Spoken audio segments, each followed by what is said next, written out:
Qui était Tiefo Amoro Ouattara? Voix off. Disclaimer. Cette vidéo est réalisée dans un but éducatif, culturel et historique. Elle rend hommage à Tiefo Amoro et à son peuple, tout en partageant des connaissances sur leur lutte contre la colonisation. Les images et extraits utilisés le sont dans le respect du droit de citation et sans aucune intention de nuire. Son enfance et ses origines. Né dans la communauté Tiefo, dans la région de Bama près de Bobo-Dioulasso, Tiefo Amoro grandit au cœur d'un peuple fier et indépendant. Les Tiefos étaient peu nombreux, mais connus pour leur courage et leur attachement à la liberté. Dès son jeune âge, Amoro fut initié aux traditions guerrières, à l'art de manier les armes et à la défense de son clan.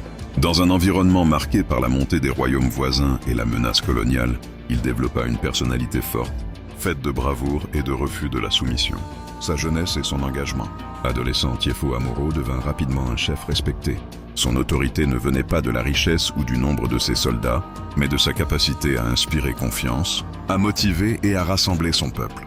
Dans une Afrique de l'Ouest secouée par les conflits entre royaumes et par l'avancée des forces françaises, Amoro fit le choix de la résistance. La résistance contre la colonisation.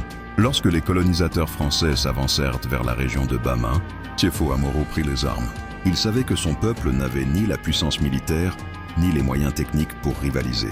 Mais pour lui, céder signifiait trahir la liberté de ses ancêtres. Avant de continuer, souvenez-vous, une histoire ne survit que lorsqu'elle est partagée. Votre soutien est essentiel pour faire vivre cette mémoire de Tiefo Amoro. Alors abonnez-vous, partagez cette vidéo et ensemble, faisons briller la lumière du savoir à travers l'Afrique et le monde. Découvrez aussi d'autres grandes figures de l'Afrique et du monde sur notre page. Avec ses guerriers, il mena une résistance farouche, multipliant les embuscades, défendant son territoire maison après maison et refusant toute collaboration avec l'ennemi. Chaque bataille qu'il engageait devenait un symbole, celui d'un petit peuple qui se dressait contre une puissance mondiale.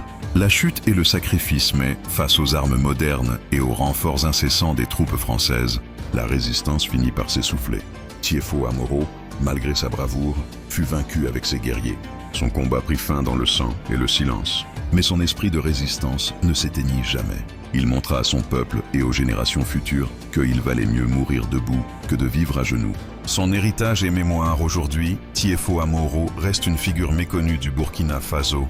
Mais son nom incarne une vérité universelle. La dignité n'a pas de prix et la liberté mérite qu'on se batte pour elle, même face à des forces écrasantes. Il fait partie de cette longue lignée de résistants africains, aux côtés de Samori Touré, de Babemba Traoré, de Behanzine, de Soundiata Keita bien plus tôt, qui ont osé dire non à l'injustice coloniale. Son héritage nous rappelle que les plus petites